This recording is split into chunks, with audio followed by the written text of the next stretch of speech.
मेरा नाम विशाल है और ये कहानी मैं इसलिए सुना रहा हूँ क्योंकि शायद ये मेरी आखिरी निशानी है।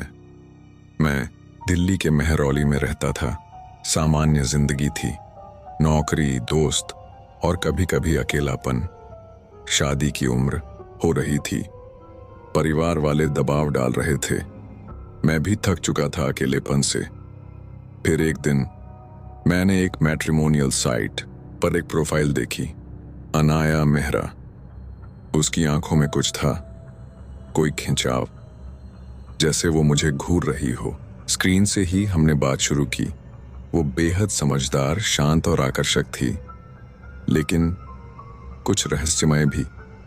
वो कहती थी, मैं अतीत नहीं बताती, जो जानना है तुम शादी के बाद जानोगे। मैंने सोचा शायद दर्दनाक कोई पिछली कहानी होगी। दिल्ली में ऐसी बातें आम होती हैं और मैं धीरे धीरे उसमें डूबता गया। शादी हमने जल्दी कर ली, बिना ज्यादा रिश्तेदारों को बुलाए। बस कोर्ट मैरिज और कुछ तस्वीरें। पहली रात जब मैंने उसका चेहरा पास से देखा, वो वैसा नहीं था जैसा मैंने सोचा था। उसकी आंखों की पुतलियां काली नहीं, लाल थीं। एक पल को लगा शायद नींद की वजह से ऐसा लग रहा है। मैंने पूछा, तुम ठीक हो ना? वो मुस्कुराई और बोली, अब कभी कोई परेशानी नहीं होगी, तुम मेरे हो गए हो। उसी रात मुझे नींद में किसी ने दबोचा, जैसे मेरी छाती पर कोई बैठा हो। मैं चीख नहीं पा रहा था। आंखें खुली तो कोई नहीं था। अनाया शांत सो रही थी, या शायद सोने का अभिनय कर रही थी। अगली सुबह मेरे बदन पर नीले निशान थे, जैसे किसी ने पंजे मारे हों। मैं डर गया था, पर शक नहीं कर सकता था, क्योंकि अब वो मेरी पत्नी थी। शुरुआत हो चुकी थी एक ऐसी शादी की जिसका अंजाम मुझे नहीं, उस रात की परछाइयों को पता था। शादी के बाद मेरी जिंदगी बदलने लगी थी, पर उस तरह नहीं जैसा मैंने सोचा था। घर में अजीब आवाजें आने लगीं, दरवाजे खुद ब खुद खुलते, छायाएं दिखती और रातें डरावनी हो जाती। अनाया हर दिन बदलती जा रही थी, कभी बेहद स्नेही, कभी अजनबी सी और कभी बिल्कुल शांत।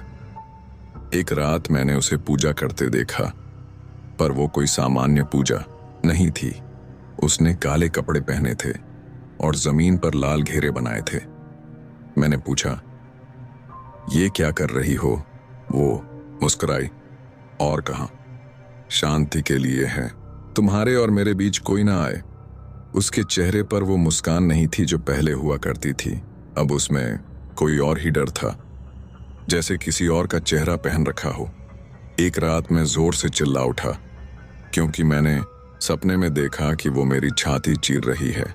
जैसे ही नींद खुली, मेरी टी शर्ट सच में फटी हुई थी और खून मेरी छाती पर ताज़ा था। मैं डर गया। अब यह सपना नहीं रहा था, ये कुछ और था, कुछ शैतानी। मैंने उसके बारे में जानने की कोशिश की। अनाया मेहरा नाम से दिल्ली में कोई रिकॉर्ड नहीं था, ना आधार कार्ड, ना जन्म प्रमाण पत्र। मैंने उसकी एक पुरानी तस्वीर को रिवर्स सर्च किया और जो सामने आया वो मेरी रूह तक कंपा देने वाला था।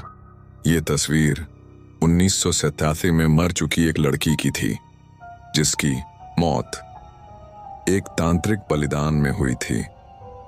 उस रात मैंने जब अनाया की आंखों में देखा, वो मेरी तरफ झुकी और कहा, अब तुम बहुत कुछ जान चुके हो, वापस नहीं जाओगे। मैं बेहोश हो गया और जब उठा तो खुद को घर के तहखाने में बंद पाया। दीवारों पर खून से लिखी इबारतें थीं, अब तुम हमारे हो। मैंने जिंदगी में कभी इतना डर महसूस नहीं किया था।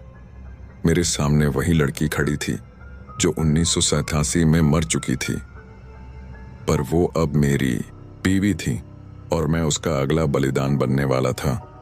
यहीं से मेरी मौत शुरू हुई थी, धीरे धीरे टुकड़ों में।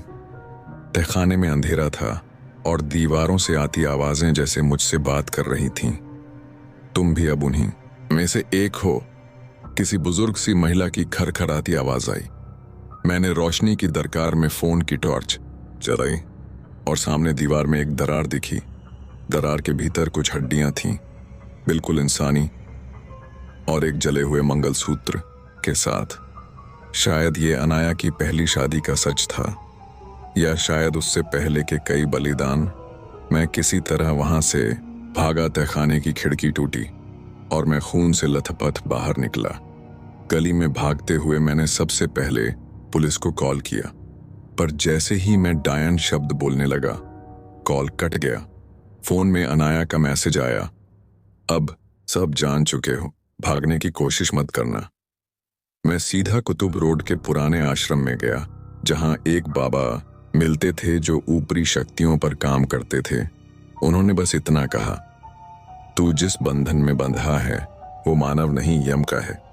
उन्होंने मुझे एक तावीज दिया और कहा, अगर अगली अमावस की रात तक तुम उसके पास रहे तो वापस नहीं आ पाओगे। मैं घर लौटा, सामान पैक किया और सोचा कि बस किसी होटल में छुप जाऊं। पर जैसे ही मैं दरवाजा खोलने लगा, अनाया दरवाजे के पीछे खड़ी थी। उसकी आंखें अब पूरी सफेद थीं, चेहरे की त्वचा खिंची हुई, और आवाज में जादू नहीं, शाप था। तुम सिर्फ मेरे हो विशाल, तुम्हें किसी और के लिए नहीं छोड़ा। वो मुझ पर झपटी, लेकिन जैसे ही मेरा हाथ तावीज को छुआ, वो चीख उठी। कमरे की दीवारें कांप उठीं, सीलिंग से खून टपकने लगा और सब कुछ अंधेरा हो गया। जब मेरी आंख खुली, मैं एक अस्पताल में था। 3 दिन बाद होश आया था। मुझे बताया गया कि घर में आग लगी थी और कोई महिला वहां नहीं मिली। अनाया जैसे कभी थी ही नहीं।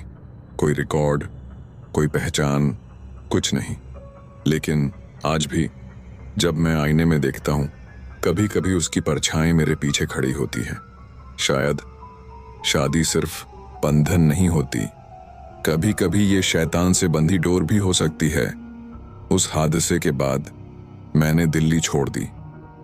नया शहर, नई नौकरी, लेकिन जिंदगी में डर वही पुराना था। रात को नींद नहीं आती थी। हर परछाई में वही चेहरा दिखता, अनाया का। मैंने कई बार मनोचिकित्सकों से भी बात की। सबने कहा पोस्ट ट्रॉमेटिक हेल्यूसिनेशंस हैं, लेकिन क्या वो सब वाकई भ्रम था? क्या अनाया कभी थी ही नहीं, या मैं अब भी उस बंधन में कैद हूं? कुछ महीने बाद मेरे पास एक लिफाफा आया, जिसमें सिर्फ एक फोटो थी, मेरी और अनाया की शादी की। पीछे लिखा था, तुम मुझसे भाग नहीं सकते विशाल, अगली अमावस को मिलते हैं। उस रात मैंने सारा सामान जला दिया, तावीज, फोटो और पुरानी यादें। पर रात के ठीक 12 बजे मेरे दरवाजे पर वही 3 बार दस्तक हुई, जैसे सुहाग रात वाली रात। मैंने हिम्मत करके दरवाजा खोला, पर वहां कोई नहीं था। बस फर्श पर रखा था एक लाल जोड़ा, और उसके ऊपर खून से लिखा, अब तो 7 जन्म भी बाकी हैं। मेरी चीखें उस रात मेरे ही गले में घुट गईं, क्योंकि मैं समझ चुका था, जिसे मैंने पत्नी समझा वो सिर्फ शैतान का मुखौटा थी। अगर तुम ये कहानी सुन रहे हो तो याद रखना, हर रिश्ता खूबसूरत नहीं होता। कुछ रिश्ते नरक से बंधे होते हैं, और अगर कभी कोई अनजान लड़की खूबसूरती में लिपटी, एकदम परफेक्ट लगे, तो जरा उसकी परछाई देखना, कहीं वो इंसान की ना हो। क्योंकि मैं आज भी जिंदा हूं, लेकिन हर दिन मरता हूं, एक ऐसी शादी के बाद जो मेरी आत्मा तक खा गई। तो दोस्तों, ये थी विशाल की कहानी। एक ऐसी शादी जो प्यार नहीं, शाप बन गई। क्या आपको लगता है अनाया आज भी उसके आसपास है? क्या ये सब सच हो सकता है? अगर हाँ, तो अगली बार जब कोई परफेक्ट रिश्ता सामने आए, एक बार उसकी परछाई जरूर देखना। अगर आपको ये कहानी डरावनी लगी, तो अगली कहानी के लिए तैयार हो जाइए, क्योंकि अगली बार हम सुनाएंगे एक ऐसी आत्मा की दास्तान जो सिर्फ रात के 3 बजे दरवाजा खटखटाती है। वीडियो पसंद आया हो तो लाइक जरूर करें, चैनल को सब्सक्राइब करें और घंटी का बटन दबाना मत भूलिए, क्योंकि अगली बार डर आपके बहुत करीब होगा। द हॉरर डायरी पर।